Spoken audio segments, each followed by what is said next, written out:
এইটো 5-6 দিন মান লাগিছে মোৰ কাঠি চাঠি কৰা সব চচা মেলা শুকুৱাবলৈ মেলিবলৈ কিবা কিবি কৰিবলগীয়া হৈছেতো হয় নেকি আপুনি এই বস্তুটো বনোৱাৰ আগত ক'ৰবাত প্ৰশিক্ষণ লৈছিলে নেকি এনেকৈ বাঁহৰ কামৰ কাৰণে কিবা মই প্ৰশিক্ষণ লোৱা নাই কোনোবাই বনোৱা দেখিছে বনোৱা দেখি ময়ো মানে বনাব লৈছোঁ কিন্তু যিমান ভাল হ'ব লাগে ভাবিছোঁ ভাল হোৱা নাই নে হৈছে মই এইটো ৰাইজেহে ক'ব কি হৈছে বাকী পিছত বনালে ইয়াতকৈ অলপ ভাল হ'ব চাগে বুলি মই ভাবিছোঁ আৰু আপুনি ভাল হ'ব বেয়া হ'ব এতিয়াতো আপুনি ক'ব নোৱাৰিব কাৰণ মাছ পানীত পাতিলেতো গম পাব যে মাছ লাগে নে নালাগে লাগিলে ভাল হ'ব আৰু নালাগিলে আপোনাৰ ভাল নহ'ব মাছ লগাটো লাগিবই মাছ কেলৈ নালাগিব নহয় আপুনি এতিয়া ক'ব নোৱাৰিব নহয়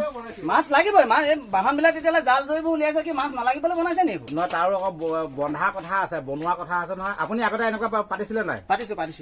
আপুনি কি কি মাছ পায় এনেকুৱা শ'ল বৰালি কাৱৈ গৰৈ শ'ল বৰালি কাৱৈ আপুনি তেনে ভাল মাছেই পায় দাম পায় নহয় সেইবিলাক দাম পাওঁ এতিয়া আপুনি এইখন ইয়াত আপুনি যিটো মাছ পাব আপুনি চাগে সম্ভৱ পোৱা চাগে 80 টকামান পৰিব বা সেইটো দামটো 80 টকা হয় 100 টকা হয় এতিয়া ক'ব নোৱাৰে হয়তো এটা মাছৰ দাম 2000 টকা হ'ব পাৰে ইয়াত যদি ভাল বাকচ মাছ এটা সোমাই যায় সেইটো হয় 2000 টকা হ'বলৈ গ'লে 2 কেজি মাছ এটা সোমাই গ'লে বাকচ মাছ আপুনি এনেকৈ বাকচ মাছ পাইছে নেকি পাইছোঁ এনেকুৱাত পোৱা নাই বাৰু পাৱৈত পাইছোঁ আৰু কেঁচু বশীত পাইছোঁ জীয়া বশীত পাইছোঁ হয় চৰকাৰ পিনে পৰা আপুনি কিবা চৰকাৰ ফালৰ পৰা কিবা সুবিধা বা সাহায্য পাইছে নেকি পোৱা নাই এতিয়ালৈকে দিয়া নাই কেলে আজি 2 বছৰ আগতে মাছমৰীয়াৰ কাৰণে আপোনালোকে কিবা কাগজ পত্ৰ ফৰ্ম আহিছিলে নহয় দিছিলোঁ কিন্তু আজিলৈকে একো নিদিলে জাল জৰি এনেকৈ দি ফটো চটো মাৰি কাগজ পত্ৰ জমা দিছিলোঁ আজিলৈকে একো নিদিলে আমাক আকৌ আপোনাৰ বাপেকে গাঁৱৰ বোলে প্ৰধান বুলি কোৱা শুনিছোঁ গতিকে আপোনাৰ গাঁওবুঢ়া হৈ যদি ডাঙৰ পুতেকক যদি এনেকুৱা কামত যদি কিবা এটা সুবিধা কৰি নিদিয়ে তেনেহ'লে আপুনি লকডাউনত আপোনাৰ পৰিয়ালটো কেনেকৈ পোহপাল দিছে এতিয়া এইটো গাঁওবুঢ়া ফাণ্ডৰ পৰা দিব নোৱাৰে নে চৰকাৰৰ পৰা আহিলে দিব পাৰে এতিয়া গাঁওবুঢ়াই ধৰিয়ে দিব পাৰে কিবা কৰিব পাৰে দিয়া নাই নহয় এখন গাঁৱত যদি 50 জন থাকে 50 জনৰ ভিতৰত যদি মানে তেওঁ অন্ততঃ নিজৰ ল'ৰাকেইটা যদি নামকেইটা ভৰাই দিব পাৰে আৰু বেলেগৰ দুখন থৈ গ'লো সম্পূৰ্ণ এইটো আপোনাৰ নামটো কি এইটো কি বুলি কয় এইখন সলহা বুলি কয় আৰু কিছুমানে গুঁই বুলিও কয়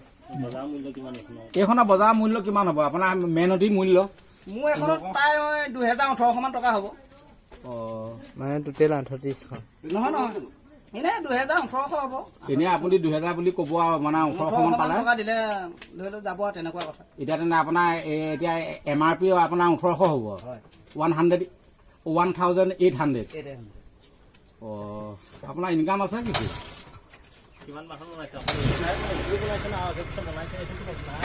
আপুনি